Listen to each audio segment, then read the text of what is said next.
This is the Global Podcast Network, where executives and professionals connect, share, and inspire. Stay tuned for the conversations that drive success.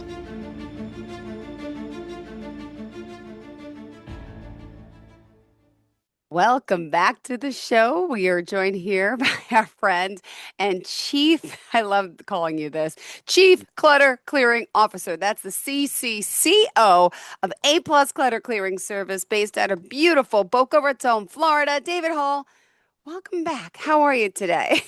Thank you, Jill, for that warm introduction. I am terrific. It is a Aw. little cooler this time of year. We had a cold spell. It dropped all the way to 50 degrees in South Florida. Oh, my long, goodness. long, Like, long underwear, boots. Everybody's pulling out their winter stuff. It's not fair. It's just not right. oh my goodness. Well, we're excited that you're here and really, want to talk more about this work you're doing because I am on a roll. You've inspired me. I was in my bathroom. I was off of work yesterday. I was in my bathroom all day. I'm still not done, but I Wow. feel like $1,000,000. I got up at 4 o'clock this morning and kept working on it. I'm almost done, but that's like one room in the house. But once you start a project of decluttering, do you feel the energy? I feel so Absolutely. amazing. You know how many bags of garbage I took out from underneath my, like, why do I keep all the soaps and stuff from hotels? I don't need it. Like, all these expired lotions, I don't need it. I got rid of so much stuff in just the bathroom. It's a start. And then I'm going to back up and go into my closet next and then tackle everything. I have to. And then the key was you said getting up early. And today was the first day I got up at 4 a.m. I kid you not. And I feel so Wow. inspired. So I'm sorry I have to start off by this, but it's just That's the weight is lifting very I can tell. slowly. I can tell But there's an energy shift. You have high energy anyway, but I can tell today you're really superlative. You're just over the top with joy and a sense. It sounds like a sense of freedom. it Getting rid of those does. old lotions. Oh my gosh. You know, there's a lot of times with clutter clearing, people collect, you ready? Matches. I know when I was growing up, collecting matches from restaurants was like a thing. Where you went, you got a souvenir. You might use the matches to light a candle. Nowadays, with lighters everywhere and not people not smoking all that much, what are we doing with all these matches? I say set them on fire in a safe place, maybe in the kitchen sink or outside, so the smoke alarm doesn't go off. But Wait. just like lotions that we collect from hotel stays, which has value, it's enough already when you have 300 different David, stuff. I did the downstairs bathroom last week when we spoke. I think I told you I did a little bathroom. That was a good start. But I have a bag of all these matches, and I put some of the matches in the bathroom next to the candle in a cup. So people are using those matches now. I'm going to get rid of the matches. Like, I feel like I have to use them. So I cannot Absolutely. believe that we're both on the same page. We You are and we're pens. I found a lot of pens. Oh my goodness. Too many pens. there's always too many pens, and pens are the kind of thing, people say you get nothing for nothing. There's no free lunch. I found that there's free matches, free pens, and free business cards, and I guess to top it off, free advice. People just love to give you their point of view. So there are some things you can get for free. Um, let's get right into it. And I'm so proud of you. I'm so delighted to hear that you are experiencing the decluttering energy, which is something that I'm so happy to share with our viewing and listening audience. And today, I thought I'd wear my Dr. Declutter shirt. Do you see it?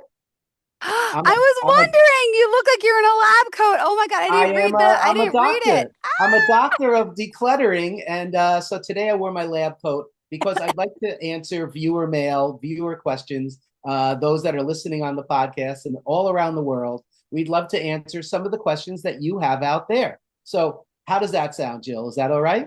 Sounds amazing. Thank Uh, you so much. and if Bring this it works out, we'll on. do it again next week. There's so many Sure. questions that people have. Go Our ahead. first Starting question is with, from Nancy from New England says, how do I get started decluttering? I'm just so overwhelmed. And I want to say, Nancy, you're not alone. So, how do you get started with decluttering? In my view, it's mindset. There's got to be an acceptance of, I have a problem, I have a condition, I have something that has just been bugging me for days, weeks, or months.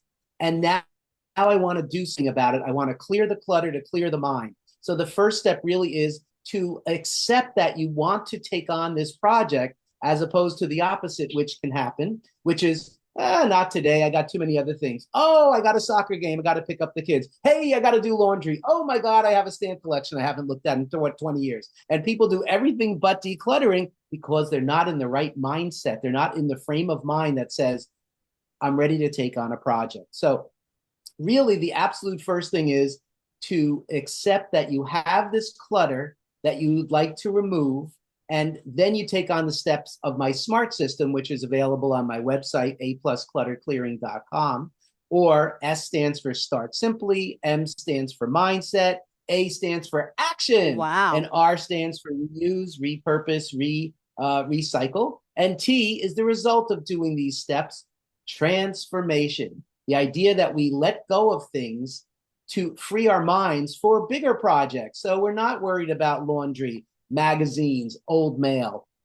Why would we want to worry about stuff like that? It doesn't seem like that's really our focus. But yet, when we have all these distractions, it's hard to focus on anything else. So, Nancy from New England, how do I get started decluttering? I'm so overwhelmed.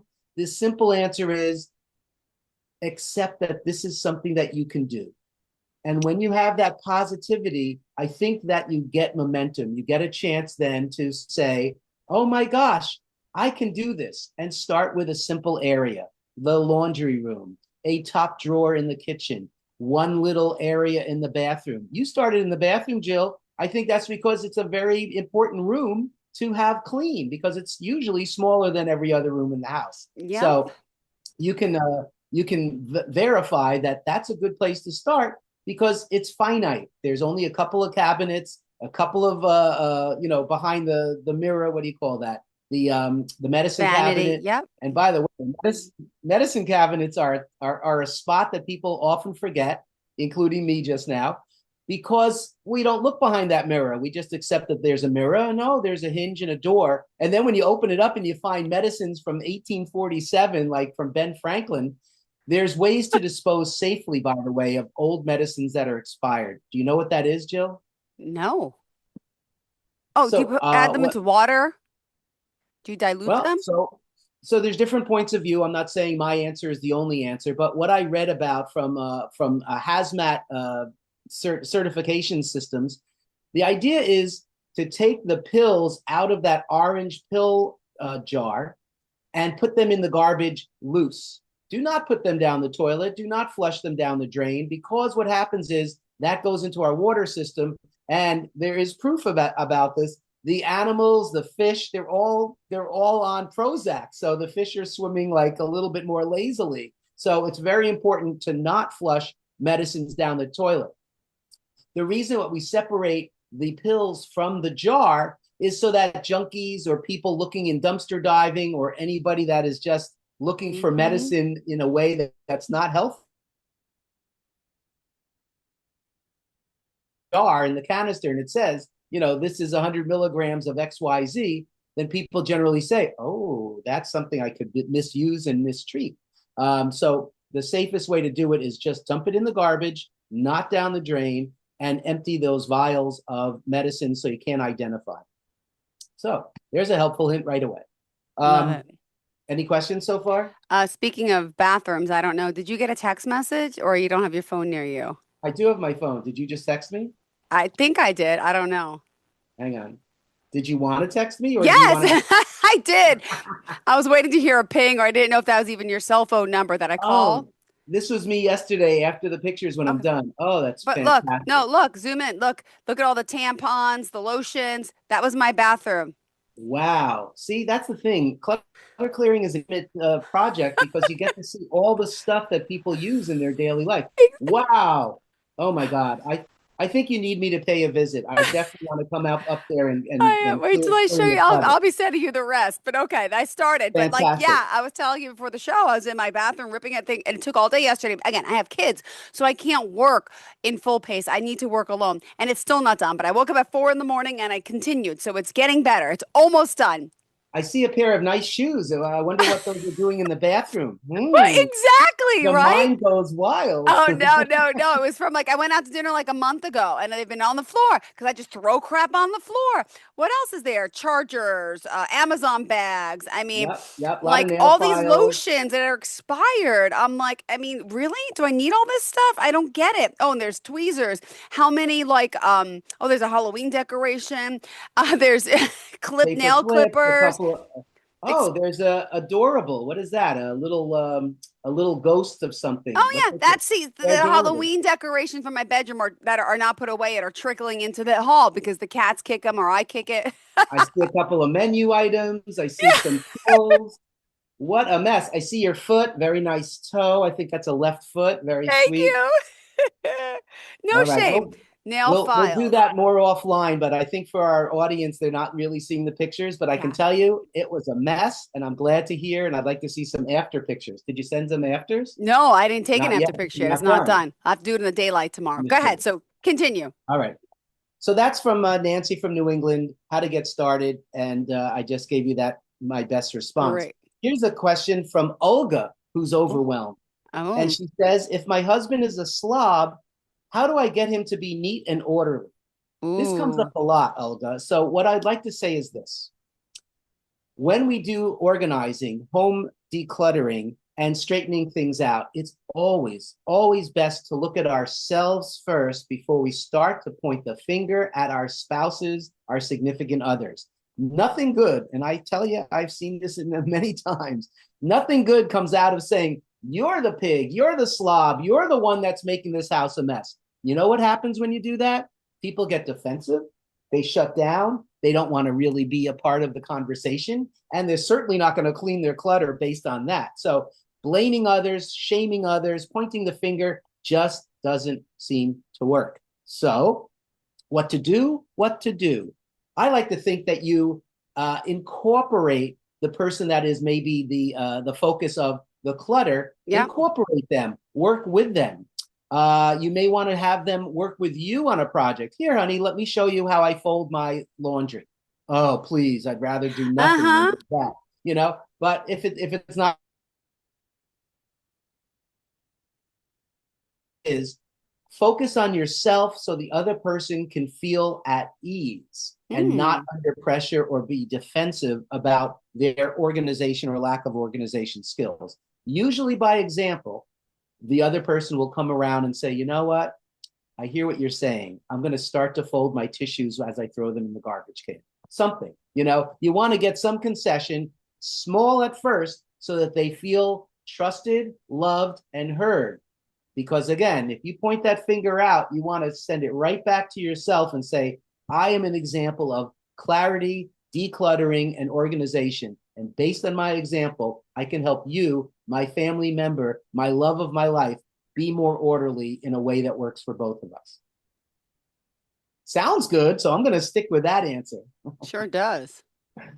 Any thoughts about that? Do you have a significant other or the kids that just I don't. It's the don't kids. participate? But I feel like the kids are just kids. So I gotta you can only do so much. But I don't have a spouse. I don't live with anyone, thank goodness, because I can't stand if I'm dating someone and they leave the damn toilet bowl seat up or they wear their shoes in my house and they don't respect it. And I think that's probably why I am single because I'm so OCD with cleanliness. And even though I have pals, my pals are freaking clean people. Hello. But I can't Hello. handle other people's mess. They have to be as anally OCD as me, I think. So Well, that's half my battle. before you bring somebody home, it's important to see, are they, when you go out to let's say a bar for a drink, let's say you're having a blind date, I'm just making it up. Sure, sure. You know, the first thing that we see is visual. So, you know, you could tell if somebody's fastidious, if their hair is outrageous, if they race to get to the bar restaurant, you know that they're, you know, not a person who plans well, let's say. So you get all these cues right from the get-go. And then after you talk to them, they start talking marble mouth, or they're looking the other way, or they're looking at other people at the bar while they're supposed to be interested in you. Immediately, you could just say, this person's not for me. On the other hand, if they wear well-heeled shoes, they look beautiful and everything is put in place, you know, they have a chance to at least get to finish the drink with you. And I bet you're a tough customer because I believe that you do know what you like. I believe that you are uh, a person who has integrity and a distinction of, I like nicer things in life. You just I come across do, that but I way. also like men that have clean nails. Do you know, I did go on a date like a year and a half ago, and this guy's nails were like black, and he didn't work in construction. I was Ah, like, ew, like I can understand if you're working with your hands, but no, how could you have hands like this? I'm like, yeah, and ew. I would say to that guy, you want me to hold your hand? Look at you. You're a mess. You're a pig. You're Yeah, disgusting. I'm out of here. little things like that, or you get in their car and there's dirt all over the car and like it's filthy inside and there's all chaos on the seats and they have to like move papers. And that was another thing. I'm like, ew, at least you know you're picking me up on a date. Why all of a sudden you moving stuff off of your seat? Like that should have been planned. At least hide your clutter to It seems impress like you would me. have it would seem like you would have some common sense and you would have your best presentation at the first meeting. So yes, vacuum the car, clean the car, get your garbage out of the car, unless you want to show the other person that this is who you are, in which case, see you later, alligator. Yeah, So we can talk about dating later. We'll go good. back to clutter clearing, but I hear you. I read you loud and clear. Clean nails. And you know what? I'm going to tell you one other thing about dating and the opposite sex. I believe that a nice set of teeth and a clean smile is indicative of the hygiene of the person that you're working with or dealing with. So if that smile is nice and bright and white, if there's not big pieces of spinach in those teeth, and and anything else other than a beautiful smile, I think that's very indicative too of how a person takes care of themselves. Comments? Yes. No, I agree 100%. Absolutely, Right? positively. Absolutely. Look Yep. at your face. You're full of teeth. I mean, you have more And these teeth are than I the have. I'm very blessed. They're all real. I've had braces later in life. Not I had crooked teeth when I was little, and my parents couldn't afford braces. But when I was 20, I got my Invisalign, and I still wear my retainers because I feel, and I try to teach my children this about the Uh, importance of presentable smile, whether it's fake or not. But try to keep them real and natural. You know, it's just it bothers me when I see that's people right. like That's their right. It's teeth a are gift falling to have out. your I teeth. feel bad. Some people genetically can't help it, but like I can't. Like I need clean. Sorry. Yep. Yep. Yep. Yep. But you can keep them clean. You can do the flossing. You can brush. You can do Invisalign. I mean, there's ways around it. So that's a turnoff for me. I was asked on different occasions for different documentaries. What are you first attracted to when you meet a woman? And I say a Mm. nice, clean smile. So Yeah. that's my thing. Yeah. I'm with you on And that. Thank now you. we continue. Go ahead. Thank you. Good. Eye to eye, nose to nose. Okay. Oh, Carl from Connecticut has this question. What's the one thing you don't tell someone who has a clutter child? I would say that's a good question because when you're a professional in the clutter clearing business, you certainly want to ingratiate and build trust. So the first thing I do is compliment.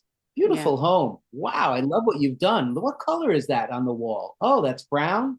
Oh, that's a stain. You don't want to point out a negative and go, this is the junkiest house I've ever seen. Who cleans this? Nobody? So the answer is to not turn someone off, especially on the first hello. You want to compliment them. And I think we should do that in everyday life, not just in clutter clearing visits. Um, I think we've lost track of being complimentary. So that is a big philosophical foundation for me. Be complimentary. It's a lot easier than being negative and pointing out and being judgmental. I also like to say to clients, I'm not here to judge, I'm here to observe. And it lightens the pressure of I feel embarrassed or I feel less than or I feel incompetent because I don't Yeah. know how to keep my house in order. So by letting people know that I'm observing, it just means I'm looking around. I'm not placing judgment and saying this is disgusting. So to Carl from Connecticut, what's the one thing you don't tell them? Boy, this house is terrible. This is so, I can't believe you live here. And your I kids live here too. So those are things not to say. I cannot tell a lie. I Uh-oh, what would. happened? I would. Because now, if you walk into my house Ah, at this moment, all my Halloween decorations have to go in the attic or downstairs in my living room. I'll send you a picture of that later. There's boxes, there's stuff all over. Someone walks in now, they'd be like, holy cow, you live like this? And I'd be like, yeah, I know it's a that's just lot. this week while I'm decluttering. I mean, you can say that too. Yeah, yeah, make an And this is excuse. my It'll be second there house. until You like should see next Christmas. my first house looks great. You should see my other house. So that's another way to Good go. one. Good one. Just have one, two, three, four more questions. Go Almost for it. time. Okay. Patty from Pembroke Pines, local. What's the first step when you start working on a project? So we talked about mindset, first of all, and we talked Mm-hmm. about the smart system.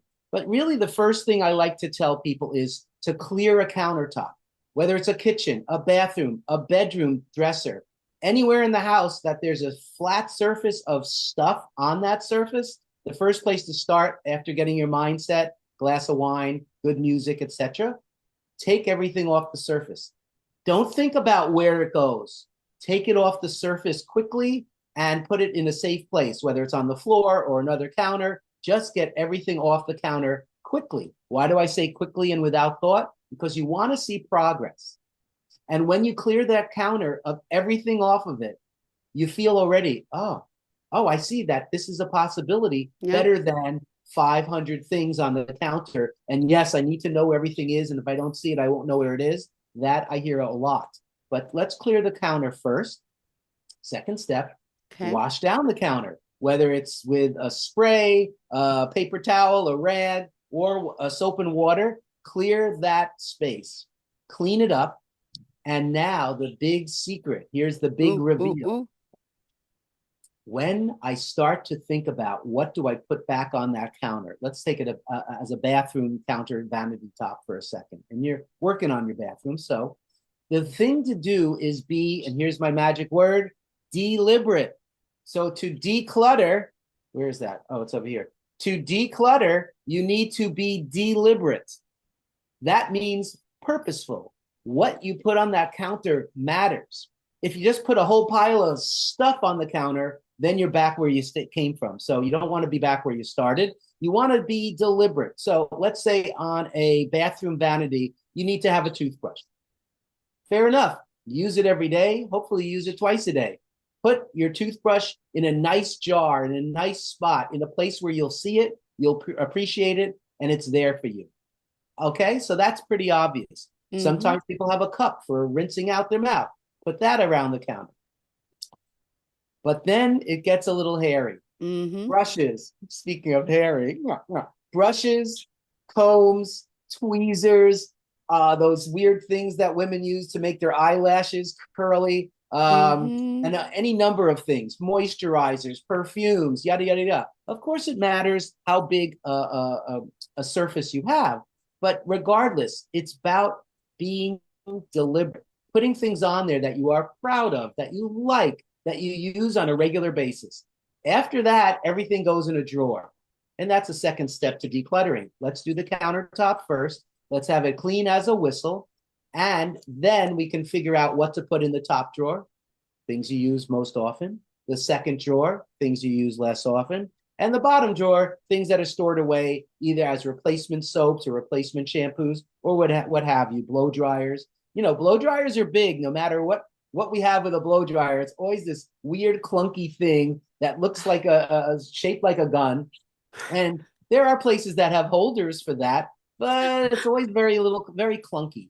And if you do your hair every day, I understand the blow dryer needs to be nearby, but it does not need to be on the counter surface where the perfumes and the toothbrushes are. I just put it under my sink yesterday. You know what I put it in? Ready? You know, when you go to the hospital, if you've been to a hospital, you get those like the water bucket. It has a handle and it's like a round thing. Well, I Uh-huh. use those to wash out the tub with my kids, and they hold the handle and have a few of them. When my mom was sick in the hospital, and then I was in the hospital. But I actually put it in one of those buckets because it's the weirdest, obnoxious thing to sit, but it's sitting in my cabinet now in the bucket. I found use for something. All right, so there you go. So you used something you didn't Yep. really have a use for. That's called repurposing. I took this Yep. picture thing from Mm-hmm. the hospital, and now I Yep. have my blow dryer. I a little aside, blow dryers. I get that they are necessary use to make your hair look a certain way that your hair doesn't look. Um, I just think it hurts your hair putting all that heat on it every day and every time you go out to introduce curls, to take curls away with a curling iron. Who invented these machines? Unfortunately, I think it's men. I think Mm-hmm. somehow in the history of the world, men decided women need to look better than they already do. So let's introduce high volume of heat and air to your hair. Hair to your air. I don't even know what I'm talking about anymore. Oh, we're running out of time. I'll continue on. No, go, So, go, go. We got 8 minutes. Go. oh, good. Um, oh, here's a question from Betty from Baltimore. Betty says, do I need bins and baskets to organize things? A great question, Betty. What happens is a lot of times when I get started with a client, they go, I need to go shopping. I need to go get some bins. Which bins should I get? How many should I get? Oh my God, a shopping opportunity. And I say, hang on there. Hold on there, Baba Louie.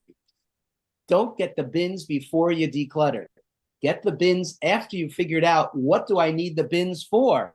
Hello. So I know people like to go retail shopping, and that's considered therapy, but do it after the fact, because at least when I clutter clear a project, I find that there's 20 to 30% more space. And with that space, I also find that I can reuse and repurpose, consolidate things into one bin that you or a client might have had in 3 bins. So I end up with extra product. I end up with extra bins, oftentimes without tops, but that's something that we can rectify after the fact. So I do not recommend buying bins ahead of time. And baskets are a funny thing. It's a personal choice, of course. Baskets are beautiful. They're usually made out of some natural fiber, so that's nice to add to the house. Sometimes they're made out of wood, sometimes plastic, sometimes I don't even know. But baskets are a troublesome product to store things in.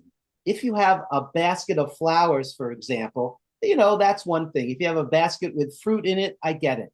But baskets to store paper, magazines, remote controls, baskets are curvy. Our stuff isn't curvy. A remote doesn't bend. It's a straight rectangular thing. So it needs kind of a rectangular bin of some sort. So I don't recommend baskets for storing things. Otherwise, if you store a bunch of magazines inside of a basket, who looks at the bottom magazine? You can't even find it because you have 16 magazines on top of it. So ixnay on the basket snay. I don't recommend those for organizing. I do recommend them for decor, decoration, storing things that are round like fruit. Makes some sense. Woo, Betty from Baltimore. What a great question. Oh, Go ahead, bring it on. Who's next? We got time for more. I got Sean from Sunrise, and she's asking, how do you handle confidential or sentimental items? Great question. Let's take confidential stuff. Yeah. First of all, I work under HIPAA laws. So I do see, especially in the bathrooms, a lot of products and a lot of things that maybe are kept private, but for the most part, but I come in with professionalism. That's what I meant. I come in with professionalism. I don't make comments about different things that are, let's say, battery operated. That's everybody's personal choice. But I do like to say what I see and what I find is strictly confidential, just like HIPAA laws. I don't share anything with anybody. The other thing about confidentiality is finances. A lot of paper, especially in the file area, in the tax realm, shows people's income, shows people's net worth value. So it behooves me to say and to actualize this. I don't share the information with anybody. Therefore, there's a building of trust and professional attitude about things. So with confidentiality, mum's the word. Nobody hears anything outside the room with the client that I'm working with. Sentimental items, that's a little bit different. Sentimental items require time. Sentimental items are things like photo albums, pictures, old trophies, letters from loved ones. I just recently worked with a client who lost his wife and she died of a disease. And so every document, every letter, every card that he sent to her and she sent to him was held in high regard for obvious reasons. This is a way to connect with your lost loved one. So it's very important to take your time with sentimental items. It may be something that you actually come back to because it is such a sensitive subject. I pride myself on working with people that have enormous amounts of personal and sentimental items, and we go through it slowly. And by all means, it is not the first thing we tackle. We tackle things like those extra toothbrushes in the bathroom, that extra toilet paper that you don't know where to store it, things like that that don't have such a charge of energy and or are one of a kind. So sentimental things are handled more gingerly and more discreetly and in a way where the client feels total trust and love. And sometimes it's a rainy day, sometimes there's a good movie on in the background where you go through photo albums or boxes of photos. I will say this too. If you're keeping videos, if you're keeping CDs, and if you're keeping photos in a garage or an air conditioned space, immediately you should take that inside and put it in air conditioning. You're eroding the quality of your sentimental items by keeping it in a humid garage. So very important to have air climate control. Also with storage units, you don't want to have this boiling, baking, closet garage with your most prized possessions. So very important to just maintain and take care of these sentimental items. Same with record albums as well. One more question. Sure, go ahead. Mary from Margate. She says, how do you ensure that your system is maintainable? So this kind of makes sense at the end of our time together. Once I clear the clutter, it's really up to the client from Cleveland to clarify. No, I'm just using CL words. Okay. It's up to the client to maintain. How do you maintain? Well, the first thing is to recognize, oh, I really enjoy my home free of clutter. I really enjoy the things that I own. I really enjoy people coming over to my house, so I would like to keep and maintain an organized, clutter-free home. But we're human. Suggestion: work on habits. Work on things that come into the home. Every day, what comes into the home? Your shoes. Take them off. Who needs to track dirty shoes around the house? Take them off and find a neat, orderly place in the front of the house. Yeah. Secondly, you bring home mail. Less and less nowadays, but get that mail in the garbage or the recycling bin. You just don't need to know how much the house sold next door for, so you don't need all that real estate paperwork. Or you don't need a plumber, let's say, so get rid of the plumbing stuff. Those magazines like Value Pack magazines that show all this stuff, throw it away, get rid of it. Yep. Just remove it from your life, because while it came into your life, you're under no obligation to store it, keep it, or... Love that you say that. Habit changing is really that mindset that I keep bringing up. Also, as a professional organizer, I do monthly maintenance. I come back to the client and I go, let's look around. Let's build up our muscle memory for habit forming, good habits. How to put things away once you've taken them out. Scissors is a good example, right? We take out scissors. I love to have fresh flowers. You cut the bottoms off and you leave the scissors around. Well, that's a danger to kids, to pets, and to yourself. So put the scissors back in the scissor drawer, wherever that may be. Also, you're doing a great big pasta sauce, and you have a ladle, and you have a pasta dish, and you have all these things that really need to be soaked once you've used them, and put away once they're clean. Do your what am I trying to say? When you have a dishwasher and it's half full, but you don't put anything else in it for 2 weeks, guess what happens? Stinky poo. Ugh, gross. Bacteria. So either fill it up or run it at half, which I don't recommend, or just wash everything and have it done. I kind of grew up in a household, again, we're talking habits. I grew up in a household where we didn't have a dishwasher. So I was raised in washing dishes, and I just happen to like to wash dishes pretty much as I'm going. So in the kitchen, my wife loves this. In the kitchen, as I'm making a salad, as I'm putting something together, I'm kind of cleaning up as I go. This is a habit. If that's not your style, then at least once dinner is done, you've got these piles of things in the sink, which is clutter. Either rinse them out so that they're not gross the next day, or ideally wash them, and secondarily put them in the dishwasher if you're going to have a full load. Run the dishwasher that night, and in the morning, c'est la vie. You empty out the dishwasher. It is free of dirt and grime and smell. Love it. Love it. Oh, you are great. I love you with the doctor jacket on. It's amazing. All right. We are out of time now. We got to wrap it up for today. Thank you so much. My pleasure to be with you. How do we contact you, Doc? 561-706-7779 is my number for texting, for asking questions, showing me your concerns and your issues. 561-706-7779, or online at a+clutterclearing.com. All right. Thank you so much. We'll be in touch. Always appreciate it. Thank you. Bye. See you next week. This is the Global Podcast Network. where executives and professionals connect, share, and inspire. Stay tuned for the conversations that drive success.